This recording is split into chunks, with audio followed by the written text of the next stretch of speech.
The Frog Prince, retold by Edith H. Tarkov, illustrated by James Marshall.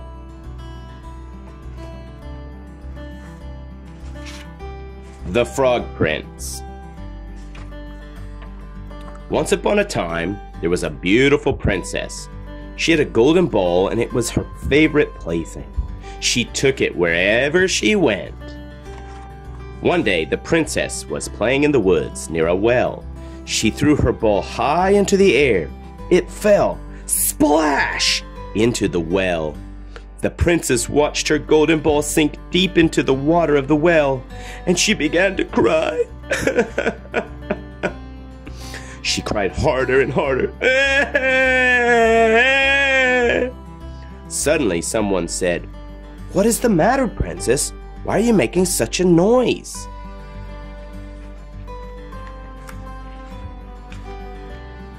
The princess looked around.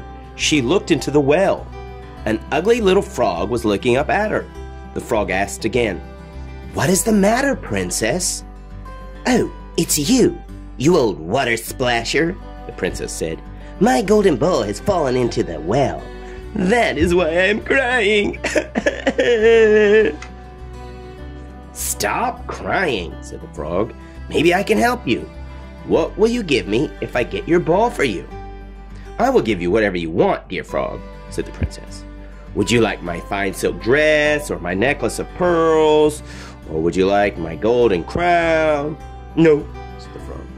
"What would I do with your fine silk dress, or your necklace of pearls? And what would I do with your golden crown?"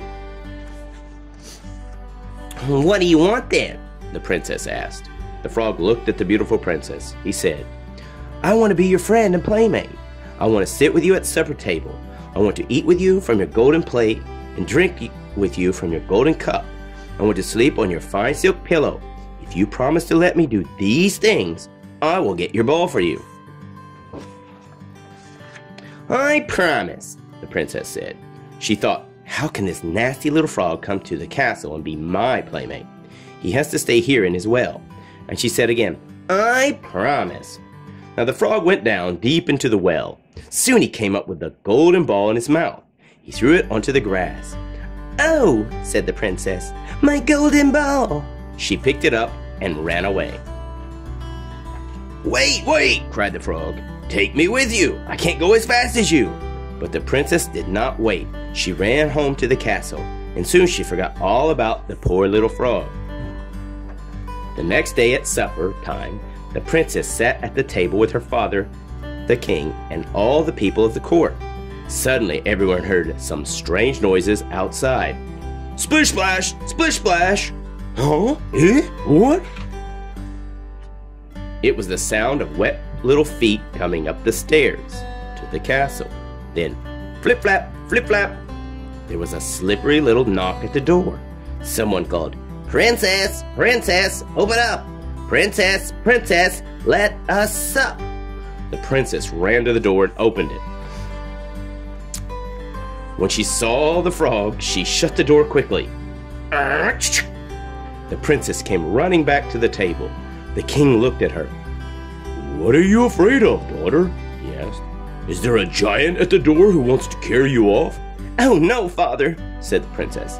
"He's not a giant. It's a nasty little frog." The princess told her father how the frog had found her ball, and she told him about her promise. "I promised I would let him be my friend and playmate," she said. "But I never thought he would come out of that well." Flip flap, flip flap.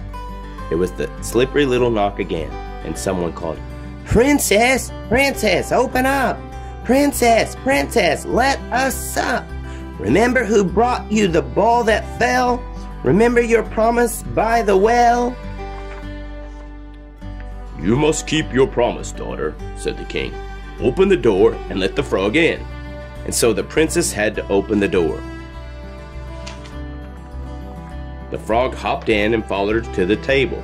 He stopped by her chair. "Pick me up and put me next to your plate," said the frog. "Go ahead," the king said. "Do as the frog says. You must keep your promise."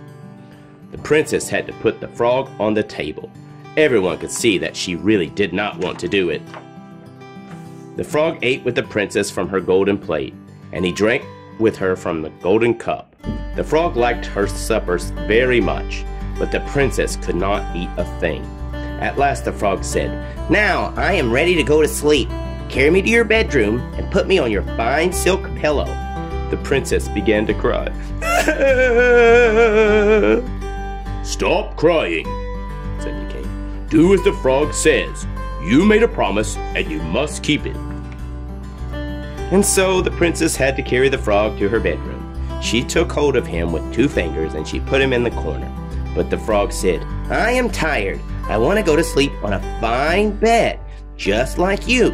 Put me on your silk pillow or I will tell your father." That made the princess very angry. She picked up the frog and threw him against the wall. But when he fell to the floor, the frog was no longer a frog. Now he was a tall prince with beautiful, kind eyes, and he was smiling at the princess. "A wicked witch turned me into a frog," he said, "but now the spell is broken." The very next day, the prince and princess were married. A golden coach with 8 white horses drove up to the castle. The prince now took the princess to his own land, and they lived there happily forever after. The end.